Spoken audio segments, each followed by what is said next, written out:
Voilà, dans cette vidéo, on va s'intéresser à la mécanique des fluides, c'est-à-dire on va retrouver l'aspect mouvement, force, mais appliqué à des fluides. Essentiellement, on va voir des liquides, mais certaines parties de ce qu'on va dire pourraient être valables également pour des gaz. On va commencer par une force, on va dire avec un nom célèbre en mécanique des fluides, c'est la poussée d'Archimède.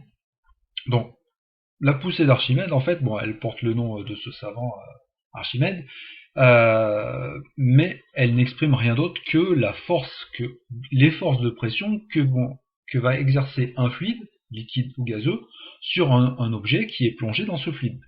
Donc ça peut être historiquement le corps d'Archimède plongé dans sa baignoire, ou tout corps plongé dans l'eau, mais c'est le cas également des montgolfières.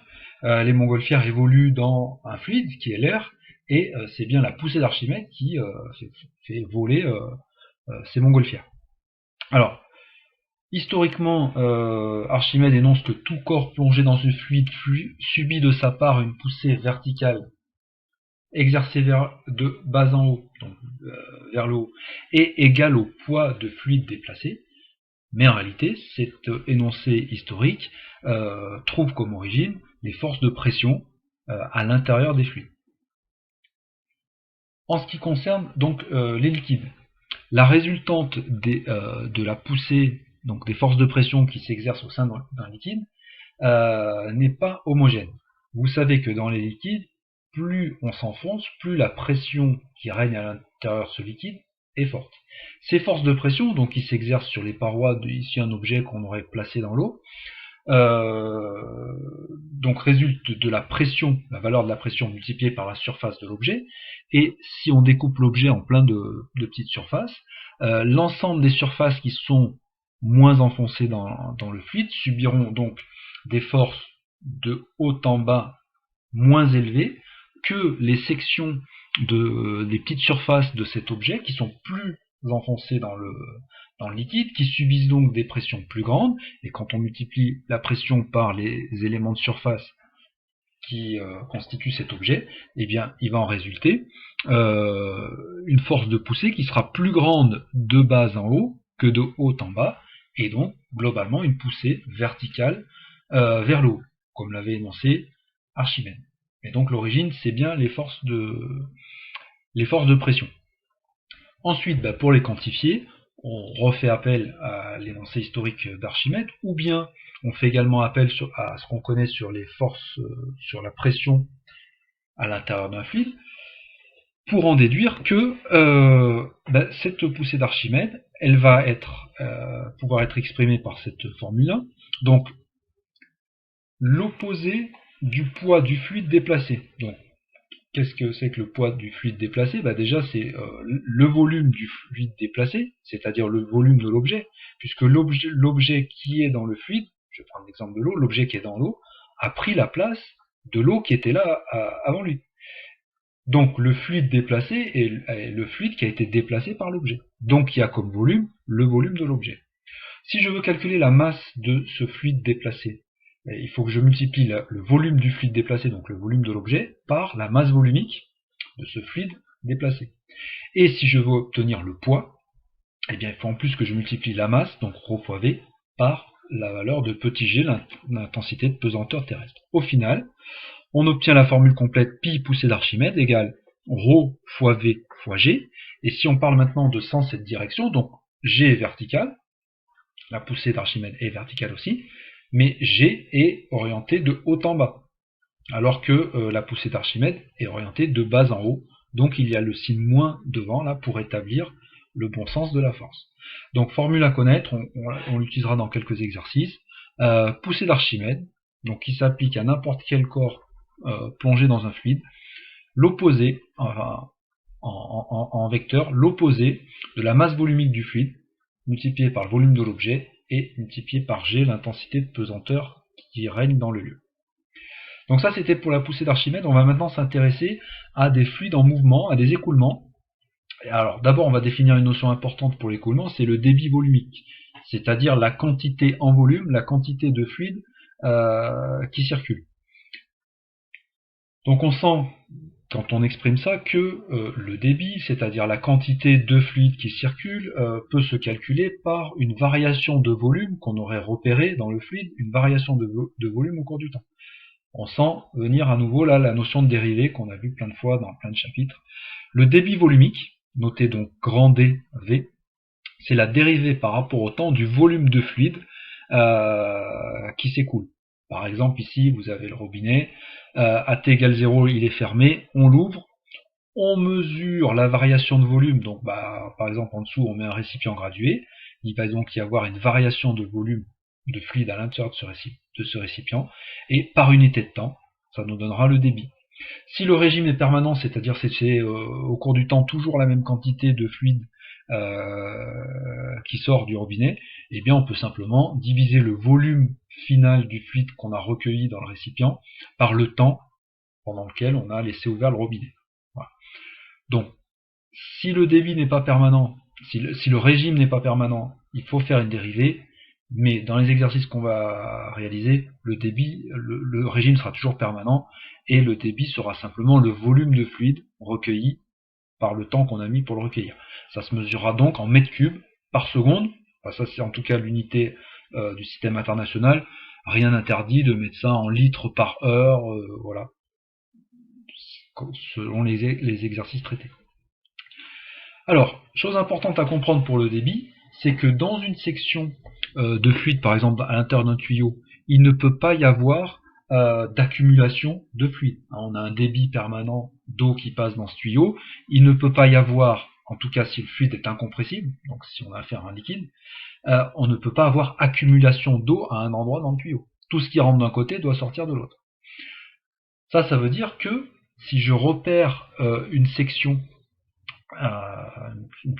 ici donc, du tuyau, et que je mesure la quantité d'eau qui passe dans cette section, donc ça va être la section multipliée par, si je fais ça sur un temps d'été, tout le liquide présent dans le cylindre qui a comme longueur VDT. VDT est la vitesse de l'écoulement multipliée par le temps sur lequel on fait le repérage. Donc la variation de volume, c'est-à-dire qui va me permettre de calculer le débit, sera donc égale à la section fois la vitesse du fluide fois dt, le temps que j'ai pris pour repérer ça.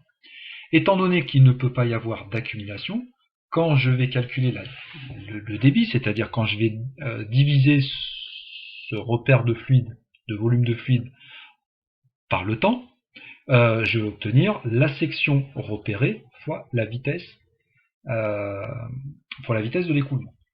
Et cette grandeur doit être constante puisque j'ai dit qu'il ne pouvait pas y avoir accumulation de fluide à un endroit particulier de l'écoulement. J'obtiens donc que S fois V est une constante. Ça veut dire que dans un écoulement avec rétrécissement, ce qui est le cas ici, eh bien le rétrécissement va automatiquement engendrer une accélération du fluide. Et il faudra que la vitesse V2 soit plus grande que V1 pour que le produit S1 fois V1 soit égal à S2 qui est plus petit que S1 fois V2. Un fluide va donc accélérer à un endroit où l'écoulement est à une section plus réduite. Ça paraît naturel d'imaginer ça, mais là, en plus de l'aspect logique, on a un aspect calculatoire. On peut déterminer la vitesse de l'écoulement dans V2, connaissant les sections et puis l'écoulement qu'il y avait avant le rétrécissement. Donc on peut aussi faire un calcul. Alors, quand on étend cette notion de débit et qu'on fait entrer la conservation de l'énergie mécanique du fluide qui s'écoule dans une canalisation quelconque, on obtient ce qu'on appelle, en régime stationnaire, permanent, pour un fluide incompressible, la formule de Bernoulli. Alors, la formule est compliquée, on peut l'admettre, mais si on la regarde de près, d'abord, elle dit deux fois la même chose, elle est symétrique. Elle dit que ρ, donc la masse volumique du fluide, multiplié par la vitesse du fluide à un endroit de la section, au carré, donc V1 carré, sur 2, plus ρ fois G fois H1, H1 étant la hauteur du fluide à l'endroit où on a repéré la section, plus P1, la pression du fluide à cet endroit-là, est égal à la même chose à un autre endroit de l'écoulement, ici au niveau P2. Donc ρ fois V2 au carré sur 2, plus ρ GH2 plus P2. Alors juste pour que vous compreniez, donc c'est une formule à apprendre, mais quand même pour l'apprendre plus facilement et pour comprendre comment elle a été construite, C'est un demi de rho V1 carré. Ça fait, franchement, penser à l'énergie mécanique, à l'énergie cinétique. C'est comme un demi de mv carré, sauf que le m est devenu un rho, parce qu'en en fait, on a tout divisé par le volume. Ensuite, le ρ fois g fois h, ça ressemble à l'énergie potentielle de pesanteur qui était, quand on l'a vu en mécanique, m fois g fois h. C'est la même chose, sauf que là aussi on a divisé par v. Et puis, P1, ben c'est simplement en fait ici la traduction du travail des forces de pression qui s'exercent le long de l'écoulement. Donc on a une somme de deux énergies plus le travail d'une force, et tout ça se conserve, c'est-à-dire qu'on a deux fois la même chose à deux endroits différents du fluide.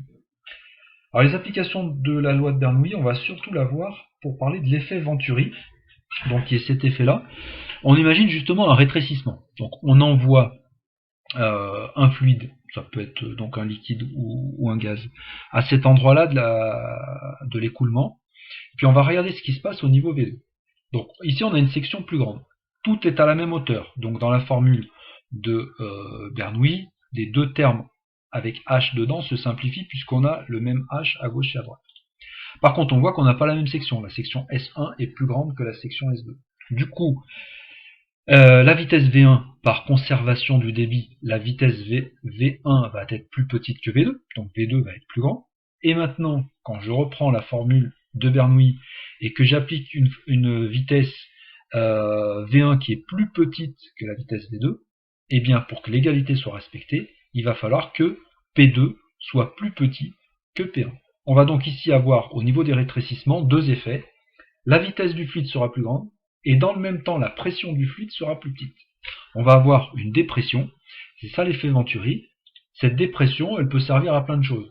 Déjà pour la propulsion de liquide, vous reconnaissez ça, c'est une sorte d'ancêtre des bouteilles parfum, où vous aviez une petite poire ici à compresser, et puis en fait ça pompe le liquide et ça pulvérise le liquide sous forme de petites gouttelettes. Comme un parfum.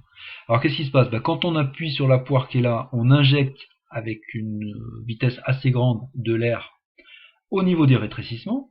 Vu que c'est rétréci, l'air qu'on impulse ici vers le rétrécissement accélère encore plus, et donc la dépression qui se forme là est très grande.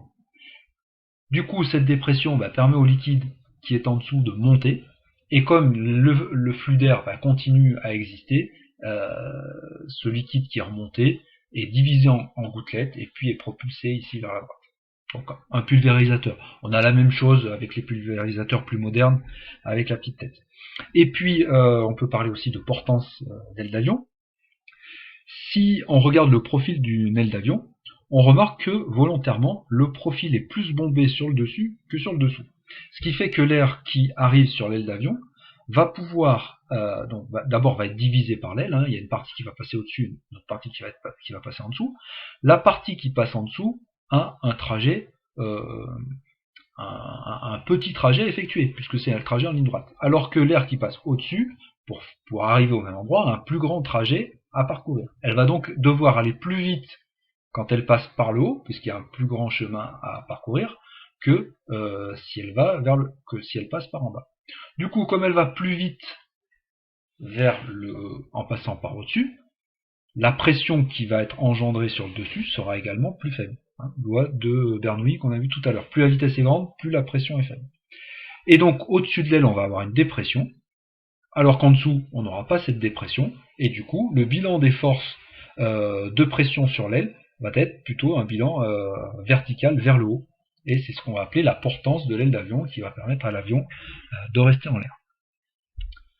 Voilà pour ce qu'on doit faire donc en terminale au niveau de la mécanique des fluides.